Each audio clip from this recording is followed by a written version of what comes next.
Mr. DJ Rose, Verteezy, and C's. Welcome you to the No More Black Tears podcast. Black tears that's heaven sent. Barack the first black president. I love my black skin. I love walking in black excellence. Black power, let's represent. All black, that's evident. I'm sure MLK and Malcolm X both didn't die for the hell of it. Strap your seatbelt, go and settle land. What makes you think that we would sell our land? We wouldn't sell our land. What makes you think that we would go ahead and try to sell out then? No more black tears, black on black kids. Love us as is, love with passion. Paying black bills, learning black skills, making black meals. Black is backing. Big shout out to Fred Hampton. I'm black and proud like I'm James Brown, but I ain't doing no acting. My people here from the motherland. This podcast now active.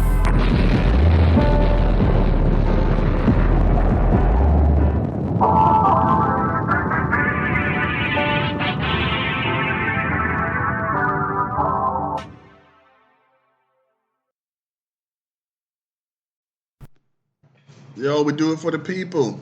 No More Black Tears podcast. We back, you know what I'm saying? This week, we got Caesar C's, Verteezy, and Mr. DJ Rose. We go jump right into it. We do it for the people, man. What we talking about tonight? What do people want to hear? So, after, this past presidential election where Trump, defeated Kamala, it kind of did bring a lot of questions to how a lot of things are going in politics. We see what's going on in Texas, how they're trying to, redefine where people vote at and do new district lines. Someone brought up an interesting idea. What if we change how we elected our politicians and just made it random? How do you think that would affect everything, Steve?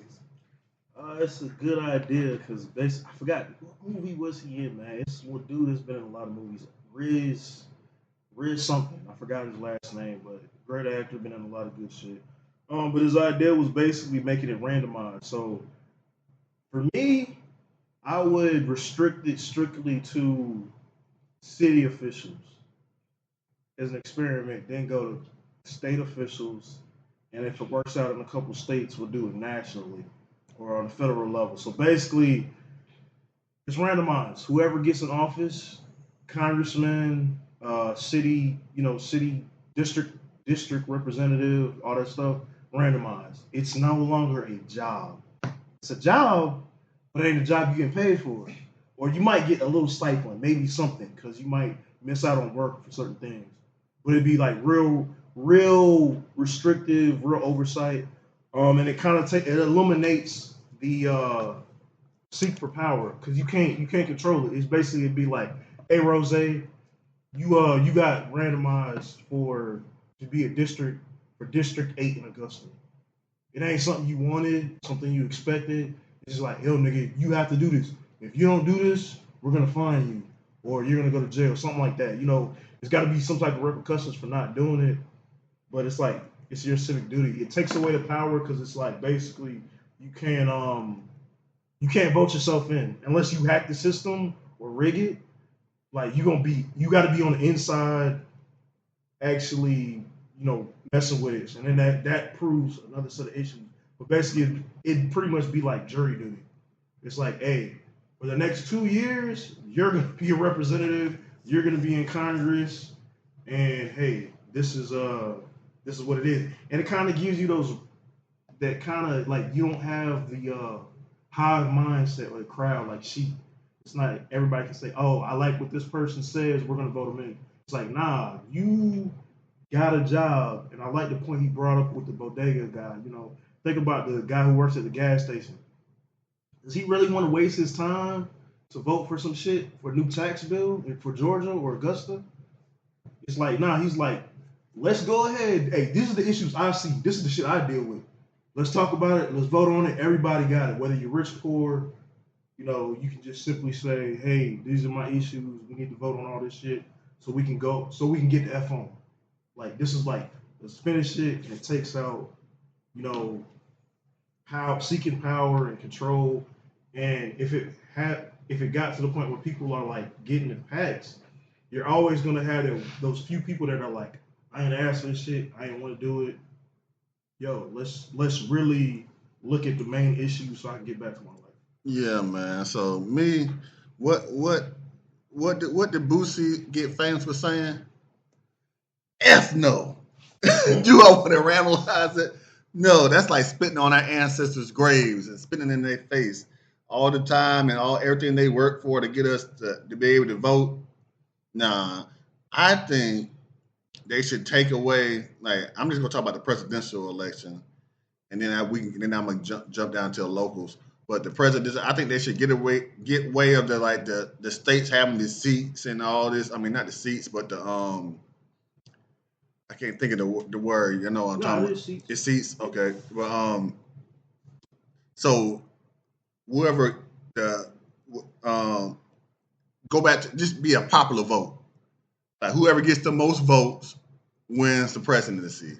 Not whoever wins this state because they got this many, or whoever wins this state this. Nah, whoever has the most votes, they win. And when we get back to like the local elections, you know how local elections you have to, if you don't win by a certain amount, then it's a runoff. I like that. Nah, ain't no runoff. If you ain't get more votes, then you lose. Ain't no runoff. Nah, if you ain't getting the most votes, then you lose. But as far as Good randomizing day, it, son. yeah. You gets nothing. But as far as like randomizing it, like I like to go and vote. I feel good after it don't do nothing for me. It doesn't make me, but it just knowing that all the suffering that our ancestors, our grandparents, and our great grandparents went through, and the way they try to take things away, I think I feel like it's like my duty to vote and to push to have people vote. But I think it should just be whoever gets the most votes wins. Period. You know what I'm saying? Bump all that other stuff. Ain't no runoffs. Ain't no congressional seats. This house, this state got this many. So if you win this state, you get 12. If you win this state, you only get 4. Because how many people in the state? Nah, whoever get the most votes, they win. Point blank. Because that's a voting system, if you ask me.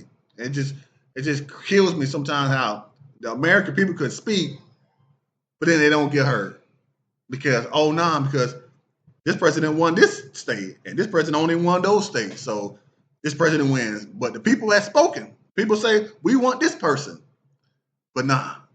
I do like that part of it because you do have some of these states where it's like, okay, you got 5 million votes out this state.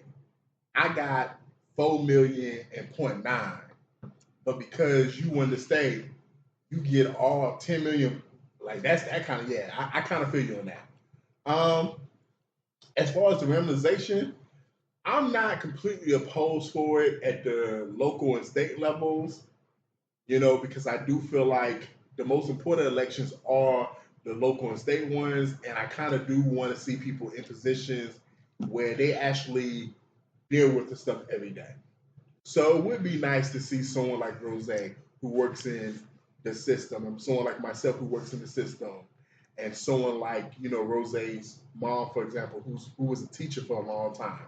It would be interesting to see a teacher have a seat because they might feel like, yeah, teachers do need to get paid more.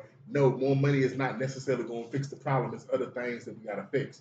So it would be interesting to see people who have everyday jobs be in these positions because sometimes I do feel like it gets to a point you got people making laws and voting on stuff that affect everyday people, and they're so removed from that kind of situation, they don't understand the practicality of some of the stuff.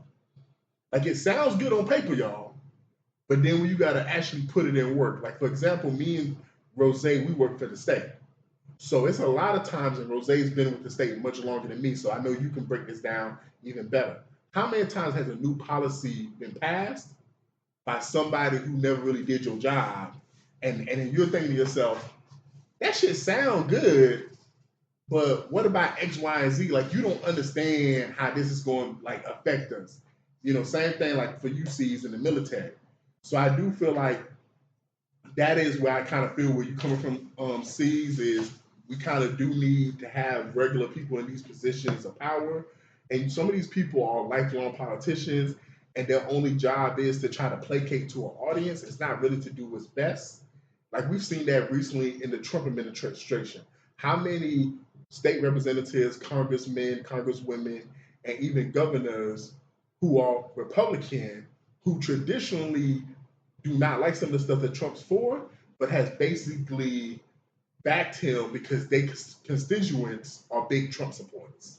And because their constituents are big Trump supporters and they want to ensure they get reelected, they'll back some of the bullshit and they know it's bullshit. So I feel like that's where the randomization kind of will help, but I feel like there needs to be rules on it. Like something like, for example, and I hate to say this, you can't have no felonies. You got to have at least a high school education.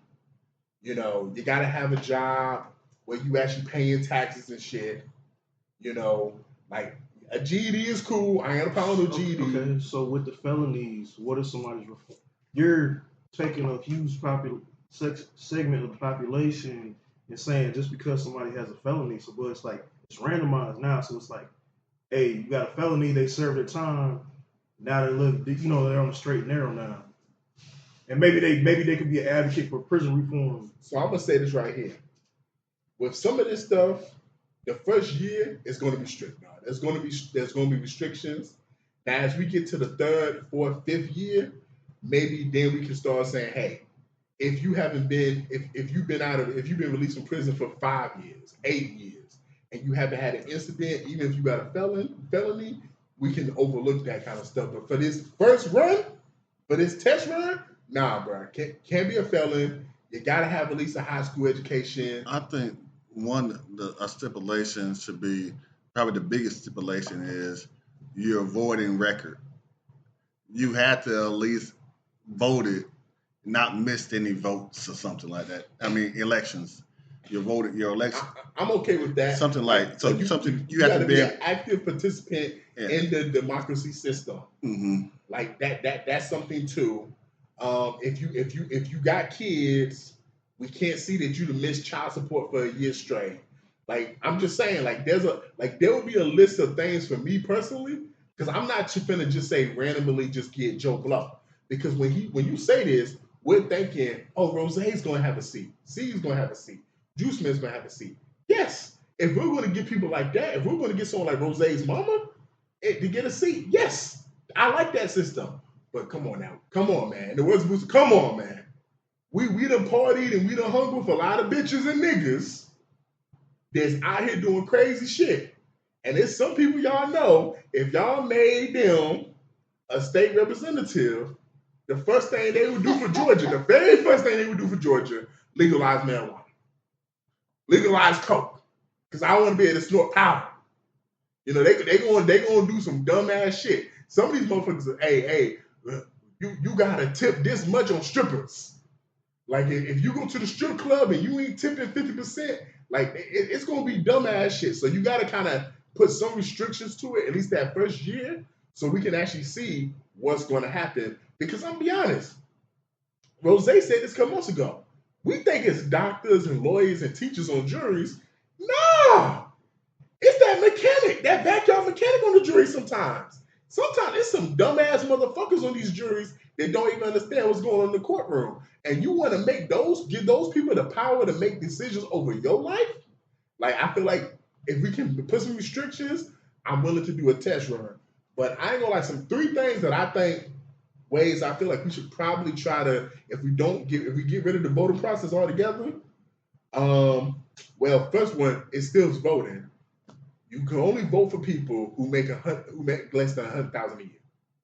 So once you start making $100,000 a year, you can't even run. You can't even run for the political office. We need people that are in the real world. There's our neighbors and stuff. Because most of us, let's be real, I don't live next to the governor of Georgia. I don't think Rose do.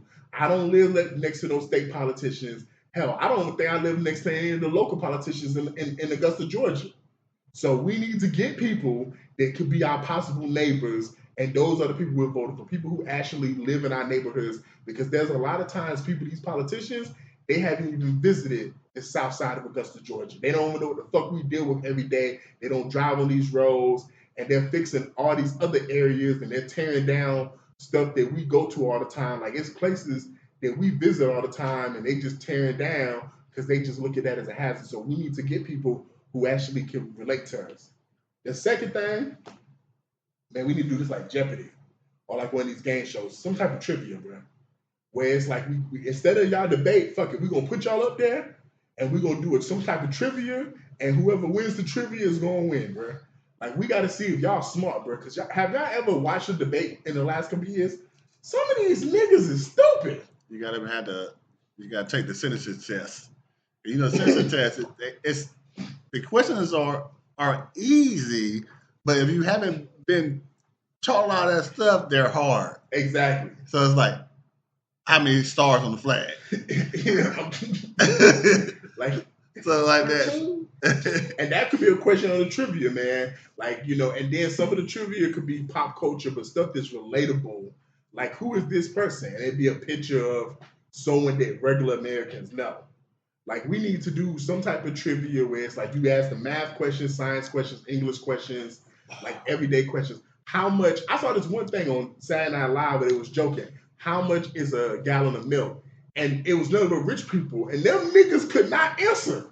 We need shit like that. Because if you a politician and you can't tell me how much 12 eggs cost, how much cheese costs, and how much milk costs, and how much bread costs, why are you voting for me, dog? Because you not in the grocery store living the life I'm living. Yeah, you also gotta know how to read and spell and count, all that kind of stuff. You gotta be able to do all those life things. Simple stuff. Yeah. And then the last thing, this one kind of fun, but you know, I keep saying they got to be in our situations. We can make a game show out of it. Because most of the time, this ain't the Hunger Games. Man. I'm just saying, most of the time they campaign for a year, y'all. So at the start of the year, instead of y'all campaigning, we're gonna get all 12 of y'all, and let's say we in Augusta, Georgia. We're gonna go to the hood. We're gonna find a house, rent a house out that's in the actual hood, and y'all gotta live in this house for a year. And y'all gonna have X amount of money to survive on for the year. And at any point in time, you can like ring a bell and quit. And the last person in the house at the end of the year, that's who got the seat. Because you just showed me that you can survive in the situations we live in every day. What if they a grimy? The only problem I see with that one is what if they a grimy motherfucking? If they can survive, that's cool. Most politicians and lawyers are grimy. I'm just saying, but it's like now you want to politicians and lawyers. You just want to confirm some of them are the most the most grimiest and the most slimiest. Because guess what? When we giving them a fixed salary and they eating expensive food the first week, thinking this is easy. Then that second week come before that paycheck hit, they like, damn, I ain't got no money. We gotta eat ramen noodles. How long can you do that, my nigga? How long can you survive on just 3 packs of ramen noodles and some hot dogs, bro? I want to see that shit. You know, so that's, to me, all my things is just related to making them more relatable to the everyday people. Yeah, we do it for the people. We're TNT, Dynamite. So, boom! Moving on to TNT, y'all. Talking about everyday people. So we had a situation in Hepzibah where there was a shooting. A 20-year-old was murdered. Hepzibah, where is that at? The Augusta area. The Augusta area, for those who don't know. Of the state of Georgia. So Antoine Stokes, you know, he was pronounced dead, you know, last Thursday. Man, what's your thoughts on this, C's? I got no tears. Let's take the gun violence out of it. This man, matter of fact, both of these, the man who's on the run or was on the run has a record, and the victim who got shot and died has a record. You followed the bitch, and you found out what the fuck happened. So, when you have a record, gang association, you add all those factors together, the only thing that really surprised me was the location. I'm like, damn, that's up the street. I'm like, that shit crazy. But like, just imagine one night we're chilling at the spot. We decide to go to Waffle House. We finally decided just, you know, we ain't eating Waffle House for a while. We sit down, we eating. All of a sudden we hear a boom, a car crash, and then bop, bop, bop. Wow, that's crazy. That's the only thing that really surprised me about this shit. And it's like he was stupid enough to try to follow her. And like, F around and find out. I mean, that's pretty much, to sum it up, like, I probably would have been like, yeah, I shot him. I was like, and they have the evidence and it proves, it checks out what she says. So I mean, she shouldn't be doing much Half time. of it checks out. What she said. I mean, and then they did leave. I guess they left shit out, but on the surface level, and the report I read at the time, it was like, damn, that's crazy. He was bold enough to follow her. She was like, fuck that, I'm scared for my life. Blah, blah. And then, finds out the dude she's with. So this is a situation where people that don't need to be around these other people, you have a mix of 3 individuals who don't need to fucking be around each other. And this is what happens when you're not supposed to be, when you're around people that you're not supposed to be around. This is what the fuck happens. Yeah, I don't got no tears either because I say it all the time. These teenagers, when they commit these heinous crimes and they be locked up, he literally was involved in a murder in 2019, snitched on everybody, got 5 years, and now he out, and then mess around, beat this girl up. Her new boyfriend said, "Oh," and now he did. But she made it seem like, "Oh, he followed me from work." He didn't follow you from work. He was there. And if you was that scared, you was at Waffle House, you left. You left Waffle House. Then he followed you. Then you came back to Waffle House. He followed you back to Waffle House. And then your new boyfriend start letting off shots at him. Like, come on, man. Like, all 3 of y'all deserve to be in jail. Like, nobody deserves to be in the grave, but all 3 of y'all deserve to be in jail. You ask me. I ain't got no tears for y'all, man, because it's crazy. I got tears, man, just for the community, man. Like, we talking about a whole bunch of young folk in this situation. And a lot of times, we not really being understanding of the fact of what Roger just described. This is a young lady who basically was harassed, but then wanted to kind of prove that my boyfriend is tough, and that her boyfriend proved that he was tough. And sometimes this is the reason why when y'all see situations of, a man needs to protect a woman, and some men be like, man, I'm only doing that for my wife, because you got to think to yourself, am I willing to give my life and my freedom just for a regular woman? Because there's women out here, they are crash outs. Like, they like to start shit with niggas just to see that their nigga will step up and defend them. And then you get dumb shit like this that happen. Because that shit could have went the other way.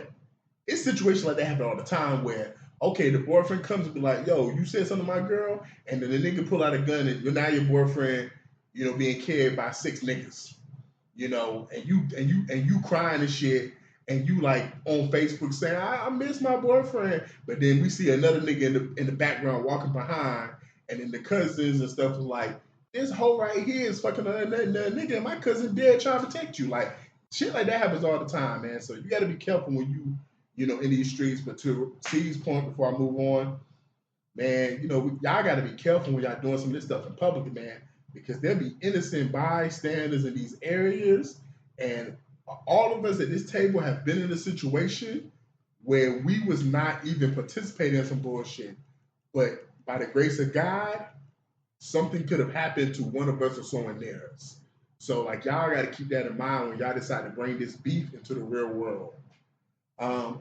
Moving on to another black woman. There was a black woman that was pulled over in Florida.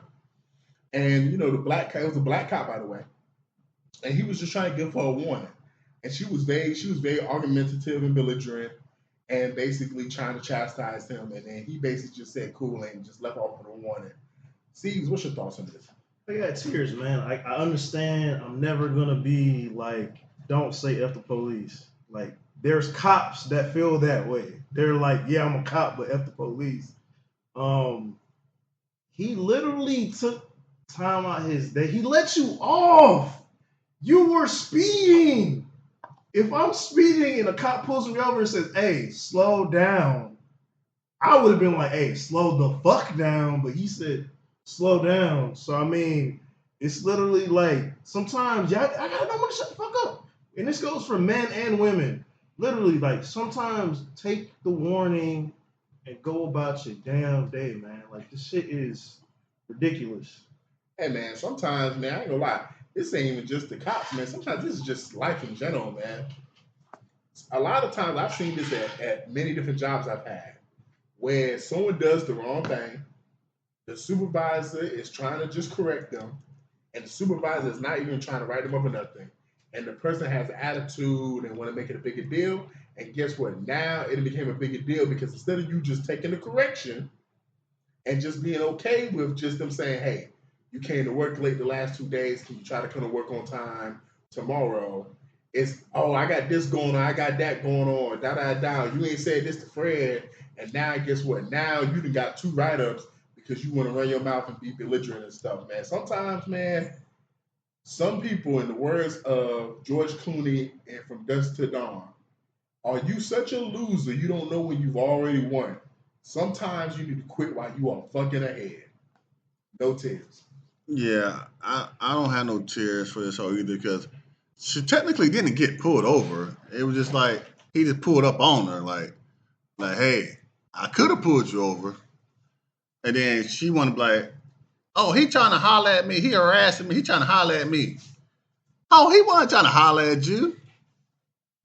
He was just trying to tell you, like, hey now, I'm letting you off easy. I could have pulled you over and put them lights on, but I just put up on you. So it's like, sometimes y'all hoes like everybody ain't trying to get with you. You know what I'm saying? Some people are just nice. Some men are just nice. They're just saying hello. How you doing? How was your day? Open the door for you. But everybody don't want to get the package that you serving up. You know what I'm saying? The meatloaf been outside for 5 days. We like fresh meatloaf. We like air conditioned meatloaf. Yeah, man. Speaking of people being belligerent and not knowing to quit when they're ahead, or sometimes, stopping before you get too ahead of yourself. So there was a Harvard researcher that was hired by Harvard, and their job was to find the connections between Harvard and slavery, so the ties that Harvard had to slavery. And when he went to them saying, hey, so can I get more money for my research? And they was like, we don't know, man, because you just keep finding more slaves and more slaves. Like, it's getting to the point, it's starting to be a lot. And eventually he got fired because, in the words of the people who hired him, he found too many slaves. I got tears, man. Like, as funny as it was, because it was like, yo, he got fired for doing what y'all want to do. Like, that was funny. But there is something that we do need to, understand. So many of these institutions that have been around since the 1800s and 1900s, a lot of people don't understand, this shit was built on slavery, man. And even if it wasn't built directly on slavery, if your ancestors own a big enough plantation, the amount of wealth they was able to build back in the day led them to possibly be able to purchase a business. So some of these people who own some of the biggest hotels or corporations today, where do you think that original seed of money came from?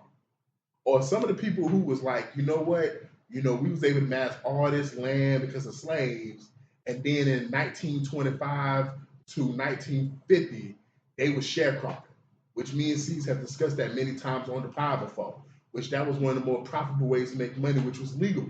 That's not even slavery. That's just literally telling people, hey, you working on my land basically for free, to be honest. I'm taking a cut of everything that you basically grow on my land because you're renting my land from me and that you're living on my land. Well, guess what? How did you get this land in the first place? You might have only had 10 acres, but because of slavery, that allowed you to build your wealth up to now you got 100 fucking acres. So you're able to rent to me 15 acres or whatever. It's a lot deeper when you really start looking at some of these wealthy families. And I hate to tell y'all white Americans, a lot of the more successful white people that don't have new money, that have old money. Let me repeat that. Not the new money niggas. The ones that have old money especially. You're going to find out that they probably come from families that had some of the biggest plantations in our nation's history. because it's a way they got that old money, dog. I got tears, man, because y'all literally fired a man for doing his job, something you asked him to do. And then, like, when Harvard really first started doing this initiative, it was like probably post-pandemic, but it was like really that rise of DEI and stuff. They're like, hey, we need to start looking at our history and stuff. And it was already known that a lot of these old institutions like Yale, Harvard, whatever, name the big name school, there's only like one or two Ivy League schools that don't have ties to slavery in some form. And if they're not tied to slavery, they're probably just known for having a serial fucking racist amongst their alumni and founders. So I mean, that's another issue, but it's like when you start peeling the shit back, and then like I think they even had like a cemetery or something where they found slaves buried on one of the school's properties or one of these Ivy League schools' properties. So it's like when you peel back and start looking at all these hospitals, colleges, universities, and companies, you see where their wealth came from. If it wasn't slavery, they killed a bunch of Indians or they screwed somebody over in some form or fashion. So it's like we're in a time now where it's like you can still survive and it's not gonna mess up your reputation. You can make amends for all the bullshit you did. It's like there's other ways you can do it. Like you can start a scholarship fund, you could make a museum, start teaching about it. It's like, yeah, we come from very effed up beginnings, but we've changed since then. So I mean, this is like one of those things where somebody just said, "Oh, okay, we can't have that. We gotta shut this shit, sweep that shit under the rug." But I mean, hey, man, disappointed in Harvard, but And I did want to add one more thing. Like when Harvard is mad at their ties to slavery, like let's keep in mind a lot of these colleges, especially the ones like Harvard that have been around. Some of these universities, y'all don't even understand, been around longer than the Mayan Aztec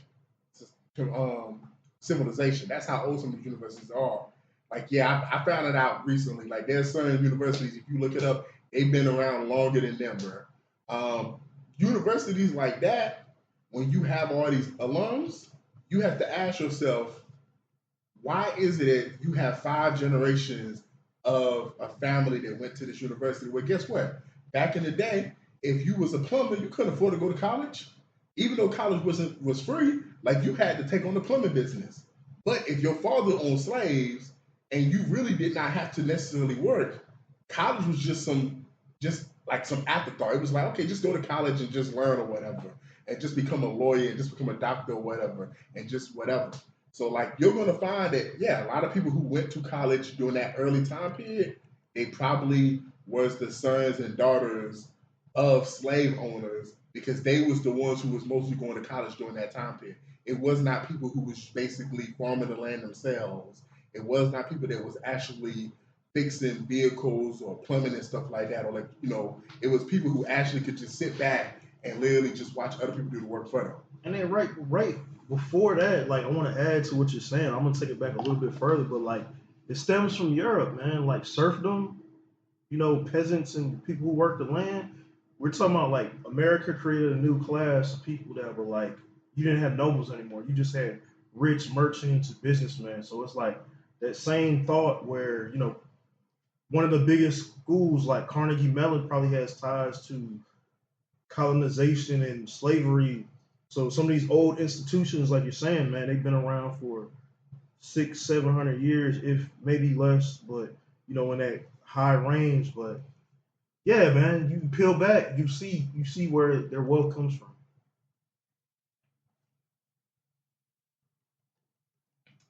Hey, so talking about like ties to certain stuff, that Doritos dropped a commercial recently, and in the commercial, it was a Hispanic family. They were celebrating the Day of the Dead, where they go to the loved ones' graves and leave some food. So Doritos said, "Hey, y'all leave some Doritos for y'all fallen brother." So the grandma was leaving some Doritos for her brother, and then the ghost popped up, and he's like, "Okay, cool, it's grandpa." And then next thing you know, another nigga popped up next to him, and it was like, "Who is this nigga?" And he was like, "Well, this is my partner," and they was kind of like being romantic. And the rest of the family was like, "What the fuck is going on?" And then the grandma was like, I'm so happy that he's not gonna be alone. I mean, I'm be honest, man. I ain't got no tears, man. My only question is, the fuck this guy do with buying some Doritos? Like, hey, bro, sometimes, I'm be honest, sometimes y'all try too hard to put certain stuff in movies, TV shows, and commercials. Like, sometimes I just try, this to me was just doing a little too much, bro. Just a little too fucking much. Like, I could understand if it was a movie, and all movie long, the grandpa lived alone, and everybody thought that he was heartbroken because he didn't have no bitch. Then at the end of the movie, we found out he was gay. That would make sense. But in a like 2-minute commercial, it just seems like some of these corporations is pushing shit, dog. And that's what it felt like. It felt like y'all felt the need to be like, let's make the grandpa gay, and everybody's gonna be appalled. But then the grandma, who's the brother, is gonna be like, I'm just so happy that he's not gonna be alone. Yeah. Bro, who the fuck cared that a ghost is gay?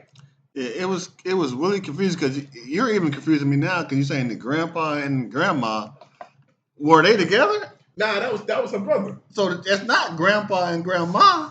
I bet I kept calling him grandpa, grandma because it was the uncle. You know, because of the family. You know, because they so old. But that's what it seemed like in the commercial. Looking at the commercial, it's like it made it seem like that was her husband that passed away, and now he's gay in the afterworld. That's what it seemed like. Cause it never really said like it might have said it, but I probably didn't. It was real quick. At some point, they kind of said that was her brother. Yeah, so it's like, so I was confused because I'm like, okay, so your husband is now gay, so he was gay on the DL, and he was like, I'm so happy you're not alone in the afterworld, like, but he was DL, but so I was totally confused. It's the whole fact, like, what is even the point of this? Why even like? And then if they would have explained it, like you said, if it would have been a cartoon, a movie, they had time to explain it, then okay, I understand. Y'all want to put the gay stuff in everything. Y'all want to put drags in everything. Y'all want to put lesbos in everything. Y'all want to put bisexuals in everything. You know what I'm saying? They want to put it in everything. When Snoop said, I took my grandson to the movie, and he was like, Grandpa, how can she have a baby with her? Those two women. Oh shit, I ain't signed up for this. Yeah, so I'm saying I understand you want to put in everything. Like you could be watching a regular TV show full of dudes, and all of a sudden you could be watching like The Shy. Watching The Shy, and all of a sudden he's dating a trans. Like, what that got anything to do with anything? Yeah, how is this relevant to the story that we're trying to tell? And then, they try to make it seem like, and then the trans ain't had nothing. She didn't have a big part of nothing, did she? Not even in the show anymore. And it's like, oh, now you're not even gay no more. So he's back to dating them. And I think that's the part that people misunderstand is the fact that you just throw this stuff in there versus like a show like Empire, where okay, it makes sense why the son came out gay. He was gay from the first episode. Yeah, he was gay, and he stayed gay.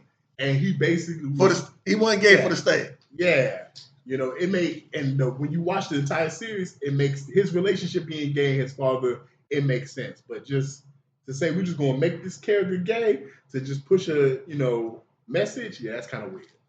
I mean, it had that like, so I can see it being a movie because it's like, a lot of Pixar, like the movie, it kind of reminded me of the movie Up, the way they draw it. I thought it was like Coco, to be honest.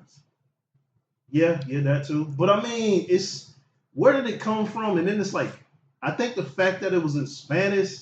I'm about to say, what country was it in? It was like, yo. That's why I thought it was Coco. We were like, yo, what the fuck is this? Because you have to sit there and read the subtitles and look at them. You're like, what the hell is this?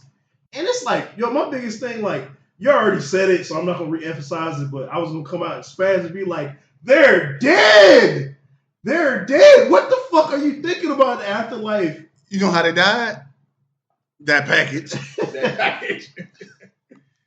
So now, Grandpa got sick, but they never said what he was sick with. Hey, they're going to have zesty flavored Doritos now or something coming out. Oh, Lord. Oh, my God. So, I mean, hey, man, it's like, it's been a lot of great commercials that are funny that ain't have nothing to do with the product, but we got to kind of get back to where it's like, yo, That lets you know how bad Doritos has fallen. Because Doritos has some fire commercials. That's what I'm saying. It's like, yo, we gotta get back to the core of this shit. Like, yeah, this shit ain't good for you. But come on. We need to start having commercials again where the product is the emphasis of the damn commercial, like Skittles. It's like, hey, taste the rainbow, and then you see Skittles phones like, oh, okay, that's what the fuck they're talking about. Or, versus what you said, there's so many commercials now where you got this whole commercial and it's just a character just eating the Skittles or Doritos in the background, and then it just says Doritos. But that had nothing to do with the commercial. All this other shit happened. So, moving on to some, gay shit. Well, we're going from gay shit to shit that's not gay, but it's kind of, I guess. So there was a couple who got married. And to show their commitment to one another, to show that they really are committed to their marriage, the woman dressed up in a tux and the husband dressed up in a wedding dress, and they took pictures. I got tears, man. Why can't we just be a normal society, man? Like, once again, what is this for, man? Like, you put on a dress and your wife put on a suit. How does that show that you're going to be more committed to your wife and she's going to be more committed to you because y'all willing to cross-dress? That don't mean nothing. That's like you telling me I wear my wife's panties to work so that I'm always thinking of her. How is you wearing your wife's panties to work showing that you thinking of her? Like, but we done missed the plot, dog. We done missed the plot. I don't have tears. Y'all can do whatever the hell y'all want. It's just when you plaster stuff, that's when it's like you're automatically giving people the freaking authority to criticize whatever you're doing. And it's just like, what the hell's what's the point? What's the point? You just like basically, so you're telling us she wears the pants in a relationship and you're her bitch. Basically, is what you're saying. Basically, that's how it goes. No tears, man. Yeah, I ain't got no tears either. Matter of fact, yeah, I do got tears because what was the point of this? Like, you like to cross dress, okay, but you had to introduce that to everybody. Like, your bedroom activities ain't got nothing to do with us. Like, so everybody that came to the wedding is like, hold on, I ain't signing up for this. Like, and I know they paid to be there. They got all dressed up. They paid for the suits, the bridesmaids, paid for the dresses, and it's like, and then all of a sudden, it's like, so you and matter of fact, let me rewind. So you was in a dress, so that means all your groomsmen was in dresses too. Oh, no, I wouldn't be there. I wish one of my homos would be there. Yeah. We all wearing dresses. Oh, yeah, man, we ain't homeboys. I just be in the crowd, bro. I just be in the crowd. Yeah. Because I ain't gonna lie, I'm iffy on wearing a tux and standing next to you in a dress. Yeah, so I damn sure not wearing a dress myself. So all the groomsmen was probably wearing dresses, and then all the bridesmaids was wearing suits to make it seem normal. That's what they did. So and then afterwards, everybody probably had to kiss a dude or kiss a girl to show that I'm so proud of my masculinity. No, it was probably one of those scenarios where he's really gay, and she's a lesbian, but they wanted to get married, and she said, "Oh, the only way I'm doing that is if we, you wear a dress." We already know. Oh, that's what you call a lavender marriage. Look that up if you don't know what that means. I don't know what's wrong with these couples. I don't know what's wrong with these hoes. What's wrong with these hoes, y'all? What's wrong with them? So there was this woman who was online talking about men always saying, shoot your shot. We like y'all to shoot y'all shot. Shoot y'all shot. So I DM'd the nigga. I thought he was handsome. I said, hey, you look handsome. I think I'll let you take me out. And then basically the dude said, no, thank you. She said, see what happens when we shoot our shot? Bitch, what's wrong with you, dog?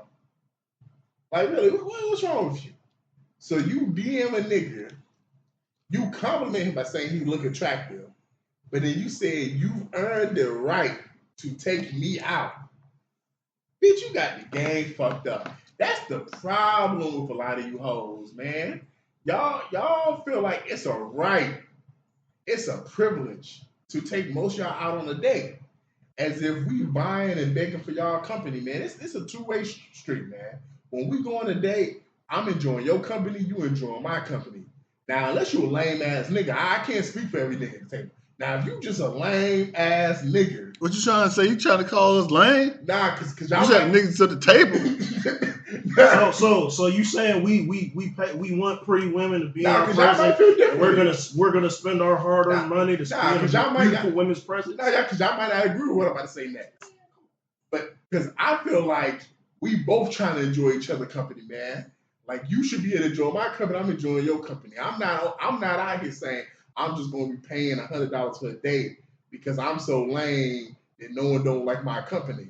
Nah, bro, if you a dope ass nigga and you got a dope personality and you funny, then yeah, bitch gonna enjoy your company, man. Like this is just bitch, what's wrong with you, dog? Yeah, man. So hoes always shoot this. Well, I ain't gonna say always, but there has been plenty of hoes that shot at me in the DM, and I always be like, oh no, I'm taking. And it's like, oh, okay, and then they leave it at that. But it's like, if I wouldn't say yeah, I'm taking, they probably be like, oh, I never. But it never was like, oh, you deserve the right to take me out. That hoe was lying when she said that. She didn't say that. She hollered at dude, and he was like, nah, I'm straight. So she flipped it and said, oh, I got to make myself look good. I'm going to make me a story time because story times are popular right now. And I will be the hoe I am and lie. That's all it was. You know what I'm saying? Hoes lying. That's what them hoes do. They lie. Yeah. C's. What you think about it? You big-headed bitch. You swole bobblehead Barbie bitch. Man, this arrogance. It goes like I'm gonna touch on the shit to be in a beautiful woman's presence. Ain't nobody fucking happy to be in your presence. I'm trying to get something out of that shit. So I mean, all you conceited hoes that think it's the audacity of a bitch, man. First, say it with me. Audacity of a bitch. Audacity of a bitch. One more time. Audacity of a bitch. I mean, and it's just like the arrogance is like, yo, so you're gonna come up to me. You chose me. I didn't choose you. You disturbed me. I didn't disturb you. You came up to me, or you hit me up in my DMs, and you trying to play these games where you can't get oh, what's up? How are you? What's your name? I'm so and so. Bitch, like straight up, or you could just say like, yo, I think you fine. Left it at that. And kick the ball in the niggas' court. Like, that's how some women, y'all act like y'all fucking shy, but y'all not. But y'all want men to pursue y'all. So it's like, oh, this nigga see me walking past me, but he ain't hollering at me, so I'm gonna do something to get the ball rolling and then proceed to go into now he's gonna ask me out. A lot of women would have just said, hey, I'm gonna try to get to know him and, pull him in that way. He's like, oh, he's going to be interested. He's going to want to take me out. He's going to want to do this, blah, blah, blah. But no, bitch. You told a fake ass story and lied. And if it's true, it's even worse if it's true. Bitch, what? Yeah, man. But check it, man. This was the whole. I ain't gonna call them all hoes. Women, I tell you all the time. What I always say, they choosing. Yeah, they choosing. They choosing. So if you him, because I know I'm him, because my daddy was him and my mama was her. So HIM makes me him. So they choosing. So hoes is going to be choosing, or women go to choose. It's all about the man, because do I want to accept you or do I not? Because that happened to me all the time, especially growing up. And for me not having no sisters, it was strange when it happened, because I was like, oh snap, I don't know. Because in my head, I'm on a whole nother level. I'm not even really caring about these women, because women are just women. I can get a woman or whatever, but I was too busy trying to either get money, get higher, and get drunk. I ain't care about no school, no women, no nothing, but I'm in college. Makes no sense at all. Makes no sense at all. You know what I'm saying? It's backwards. But that's what dudes do.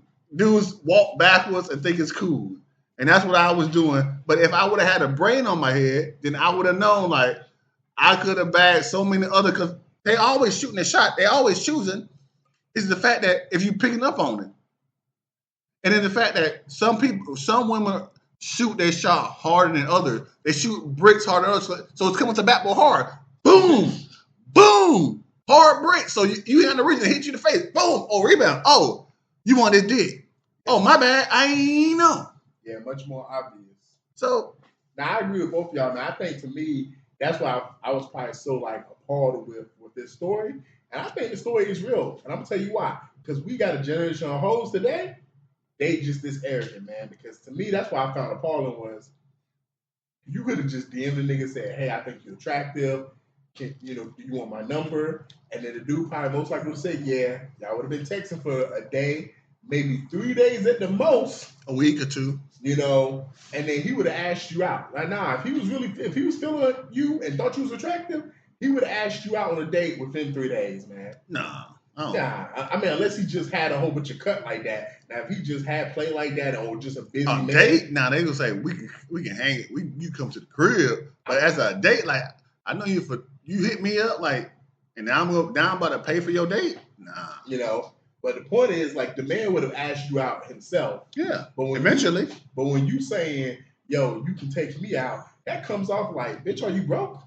Like, do you need me so you can eat? Like, I ain't gonna lie. Yes. I can't stand when hoes say, hey, take me here.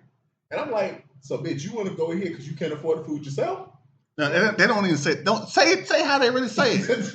They don't say, "Can you take me here?" Say how they really say it. Like, take me here. No, they say, "Oh man, I really want. Don't you want to take me to Top Crab?" Yeah, they try to make it seem like you kind of want to do it. Don't you want to take me to Mellow Mushroom? And then when y'all do that, then it makes a nigga like me be like, "Bitch, are you broke? Don't you want to take me to Limelight?" Yeah.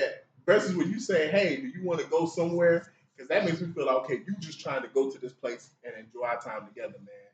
Ladies, y'all got to do better. Because the dating scene is starting to become a horror scene, man. So moving on to our final topic of the night. So this man asked the question, for $10 million, pick a horror movie that you can last a year in, that you can survive a year in. Which one are you picking? C's. Do you have some horror movies that you feel like you could survive a year in? I'm usually long-winded. I'm gonna make my shit a little shorter than normal. Does Alien count as a horror movie?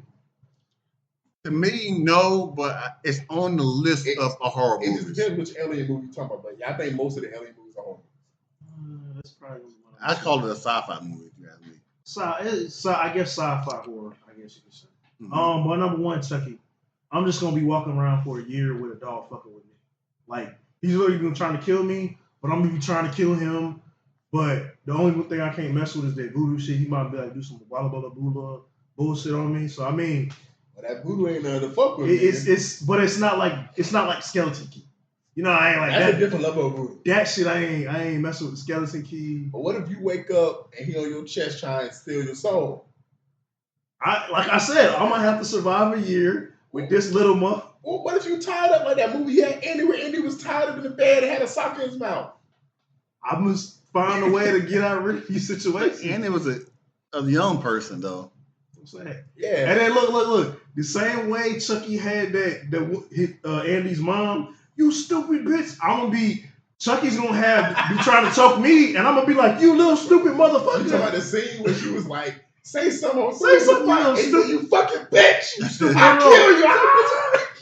And like he's gonna have me like he's gonna be trying to kill me, and I'm gonna be trying to be like, you stupid fucking dog, go away, die. And matter of fact, his cousin, his dog cousin, no, his puppet cousin from Goosebumps, that stupid motherfucker Slappy. They used to be in people's attics and Goosebumps. Oh yeah, Slappy. But yeah, I'm sticking to some shit like that, and then maybe like honorable mention, maybe Metal Gear Solid not Metal Gear Solid. What Twisted Metal. It's not really a horror. It's horror-ish. I'm driving around trying to keep you get into that world. These niggas trying to kill me. So I gotta make sure I kill them before they kill me. And these are my reasons why. Chucky's small. I can manage him. I know I can kick his ass for sure. He might have be able to hide and pop up on me like a ferret or a weasel. To me, that's the part that's scary. What? Okay. What's the difference between a big ass motherfucker that just busting, fuck the door, he busting your window and said, "I got you, nigga." But check it. But Chucky don't die right now. Yeah, Chucky don't die too. Chucky don't die. But I only got to last a year though. It's a lot. That's a long time. A lot of these niggas don't die. There was a movie where they chopped Chucky up and melted him down, and he was still alive. I'll never forget Bride of Chucky. He said, "Kill me, but I'll be back. I'll always come back. I'll be back." But dying is such a bitch. That's the thing. Most of these movies, the characters come back. You can't kill them. Not the one that I got. But he said, "I got the answer." This goes back to like, Sway got the answers. I got the answer. I'm not messing with no Exorcist. I'm not messing with no Insidious. None of that crazy shit. And then like I really thought I was like, maybe I could live in Hellraiser world. No, the hell I couldn't. The first. You even thought about that? I was tripping. That's what I said. I looked at it, I was like, what the fuck was I thinking Hellraiser? I'm like, I would have seen the first thing pop up, and I'm like, hey, just take me out now. I'm good. I'm not even fucking with that. I'm good. Man, so I got like 3 movies I feel good about. The first one was like Darkness Falls. For those who haven't seen it, it's basically like a horror movie about the Tooth Fairy, where the Tooth Fairy basically, steal people's teeth, but if you see the Tooth Fairy, it kills you, but it only comes out at night. I picked that one because I'm a nocturnal person by nature. So, like in the movie, the main character basically, he never slept at night, but it gave him like bad anxiety because he wasn't used to staying up all night. I feel like I can stay up at night and I'll just sleep during the day. I feel like I can do that for a whole year because I've had jobs where I pretty much do that. Even when I'm off, I pretty much stay up at night. From Dusk Till Dawn, pretty much any vampire movie. I don't think it would be easy. It would just be kind of fun to just navigate a world of vampires, like trying to kill vampires. I think the hardest part, it just depends on what world of vampires I'm in. Because there's some worlds, almost like zombies, where like the vampires are very human-like. Then there's some worlds where, no, the vampires are vampires. This is a motherfucking vampire. If we was in a situation where it's a world where it's like, I'm chilling with Rose, and I don't know he's a vampire, yeah, I probably won't last a whole year, man, because like, I probably get fucked up. But probably the number one spot, man, and I definitely feel like I could do this. It just would be very, very hard, but it would be very, like, if I made it to the end, it would be very rewarding. Quiet Place. Because you just got to try your hardest to build yourself a little area where it's almost soundproof, where you're not really making too much sound. You're not talking, you're really whispering, and you got to create a system. And because I'm going to be by myself probably, I don't have to worry about other people making noises. It's just, I just got to feed myself every day, sleep, when I leave my little protected area, get what I got to get, and come back to my area and just do what I got to do. To me, The Quiet Place would probably be the easiest one for me, just because, bro, just don't make no sound, bro. I'm not going to lie. A movie that's parallel to Quiet Place that I feel like is the same concept, but I know I couldn't do that, was Bird Box.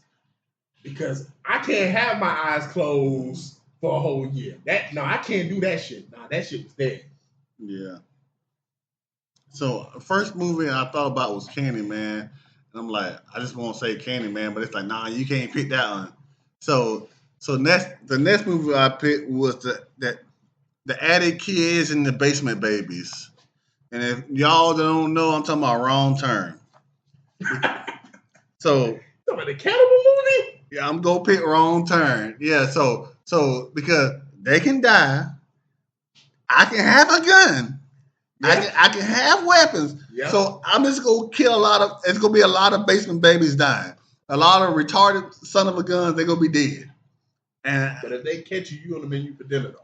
Yeah, if they catch me, but I had the option to shoot them in the face and I can survive. Just imagine the scene where Rose's on the table and one of the motherfuckers like, I always wanted dark meat. Yeah, so So I think he killed my brother. So I think that would be the one that like I know I kind of think about like what horror movie that I know they die. Yeah, that's a good one. I'm like, oh, wrong turn. And once I make that wrong turn, I can have all the guns I want on me. Yeah. And I make that wrong turn, and they run up on me, and I ain't got to be by myself either. I can be with my whole crew. We could be with the whole crew and be like, oh, we going on a vacation. We strapped up. And we strapped up. Like, so we already know what's going on. We in the woods. So we going on like, and then we turn on the wrong turn. And next thing you know, we in basement, baby, central. And we shooting heads off. So that would be the one. But like this topic, like I just felt like if it would have been so more interesting if we would have just kept it at the top three. And I ain't gonna call them the top three, but they're my top three. Jason versus Freddy versus Michael. See, I'm not gonna lie. To me, if you had to pick, Freddy and Chico. If you had to pick one of them, like who you gonna pick? I'm not picking Freddy. Because, I ain't picking Freddy either because I can't fuck with nobody that can fuck with me in my sleep. Yeah, exactly. Because unlike Darkness Falls, it don't matter if it's daytime or nighttime. As soon as you fall asleep, Freddy's there. And if you watch one of the movies, one of the characters actually takes pills and tries to stay up. But eventually, it's this thing where your brain falls asleep even when you fucking awake. Mm-hmm. And that's when Freddy killed the nigga. So I'm not doing that. I'm not fucking with Jason because when you watch all the movies, he's technically not alive. He's technically like a creature, but he's in the form of a man. So you really can't kill him. It'd probably be Michael, bro, because in most of the movies, he's really just a fucked up man. Mm-hmm. Like he's really just a human being that's super strong. That doesn't, but he don't die. Yeah, you know. But in like, I think the very last Halloween movie, they finally killed him. You know, so until they released the movie in 2027. It probably would be. It probably would be Halloween. But I ain't gonna lie. I feel like Michael's hard though, man. Because Michael be like motherfucking teleported sometimes. Yeah. Because you be watching the movie and he like a mile behind you. Then you turn around. How this nigga get in front of me? He was walking the whole time. Yeah. Out of all those, I'm probably picking Jason. Because, yeah, he's a I don't know what he is, but I'm probably picking, nobody knows what he is. I'm probably picking Jason because you can fight him and get away, but then he gonna come back the next day or so. Yeah. But Michael, when he after you, he ain't stopping. Yeah, Michael coming. He coming. And Freddy, I ain't fooling with Freddy. But I'm not fucking with none of the supernatural motherfuckers. Because as soon as you go to sleep, he in your brain. It's like because you know you can fight a regular person in your dream and you kicking it and you punching and it's like ain't nothing happening. Yeah. Just imagine you fighting and hitting Freddy. He's like, come here, nigga. Yeah. Freddy a different nigga. Yeah, so that made me think, what if Freddy went in somebody like one of these like Ted Bundy or one of these crazy motherfuckers' heads, and this motherfucker's nightmares is really like a dream to him, and this nigga enjoying this shit. I think the only person that Freddy could go in their head in terms of serial killers, and he would be freaked out, maybe Jeffrey Dahmer. He would be like, yeah, this nigga's more fucked up than me. I gotta get the fuck up out of here. I gotta get the fuck up out of here. There's gotta be somebody in the world that's like their dreams and nightmares are the same shit. It's like their nightmares is good shit, but their dreams is like this motherfucker's like enjoying eating somebody's flesh and smiling in his sleep. That's like, why I said Jeffrey Dahmer, man, because he probably would see that shit and be like, this nigga just eating it. Nah, I'm good, bro.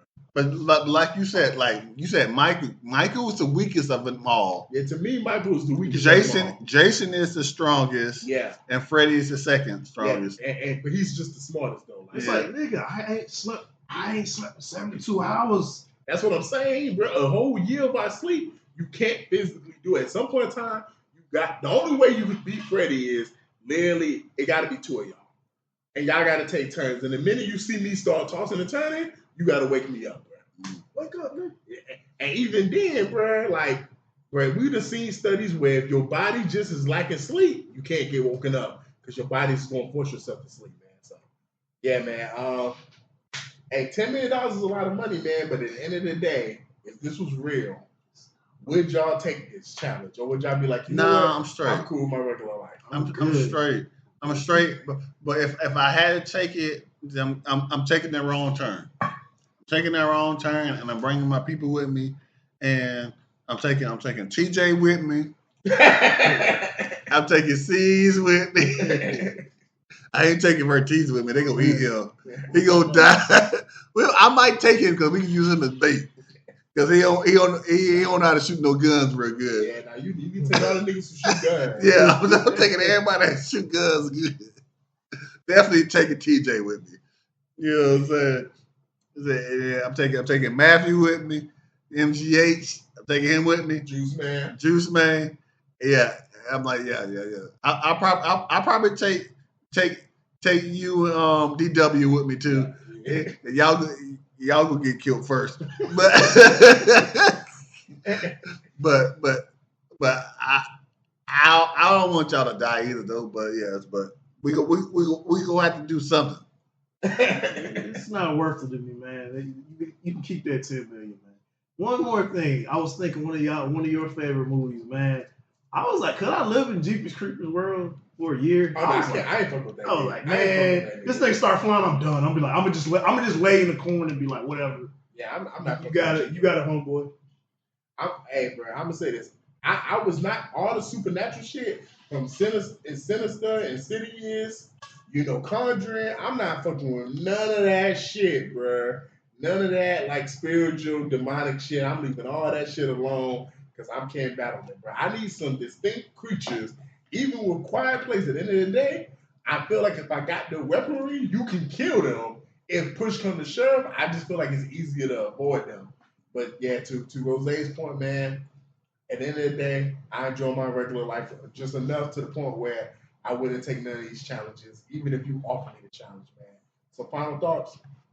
Man, we seen the stuff going on with Trump or President Trump and the national, crackdown on crime in DC.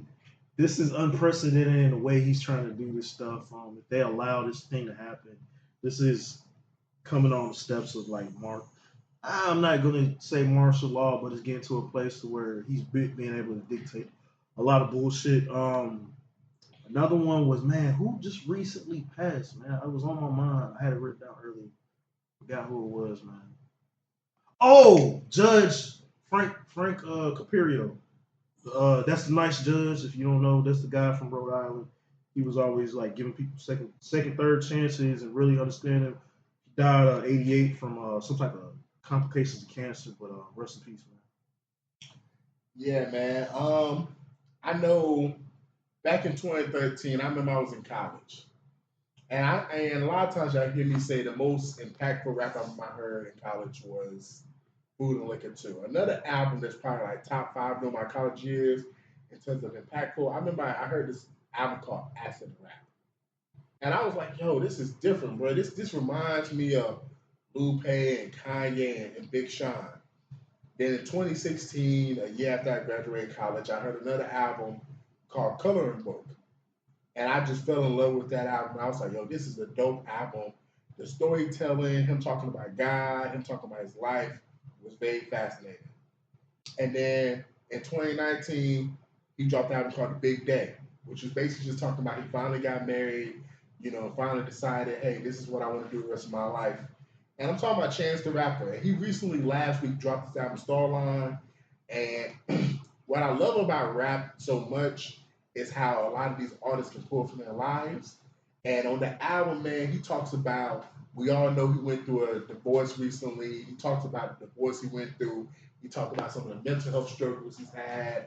And some of the best songs on the album to me was The Negro Problem, Back to Go with Big Mensa, a very top tier rapper, The Highs and the Lows with Joey Badass, a song called Tree with Lil Wayne. One of my favorite songs on the album, Letters, where he's basically writing a letter to the church and to God, and The Speed of Love, where he's talking about his failed marriage and the fact that he's still looking for love with Jasmine Sullivan singing the hook. It's a very dope album. If you're a fan of Chance the Rapper, go check it out, man. It's also it's also an album that I heard this year. they just reminded me of why I love hip hop so much, man. So, in the words of Ed and Rakim, peace. Yes, sir. And man, y'all can catch it at the next light, man, because we in traffic. Mr. DJ Rose, Verteezy, and C's, welcome you to the No More Black Tears podcast. Black tears that's heaven sent. Barack the first black president. I love my black skin. I love walking in black excellence. Black power, let's represent. All black, that's evident. I'm sure MLK and Malcolm X both didn't die for the hell of it. Strap a seatbelt, go and sell our land. What makes you think that we would sell our land? We wouldn't sell out now. What makes you think that we would go ahead and try to sell out then? No more black tears, black on black kids. Love us as is, love with passion. Paying black bills, learning black skills, making black meals. Black is backing. Big shout out to Fred Hampton. I'm black and proud like I'm James Brown, but I ain't doing no acting. My people here from the motherland. This podcast now active.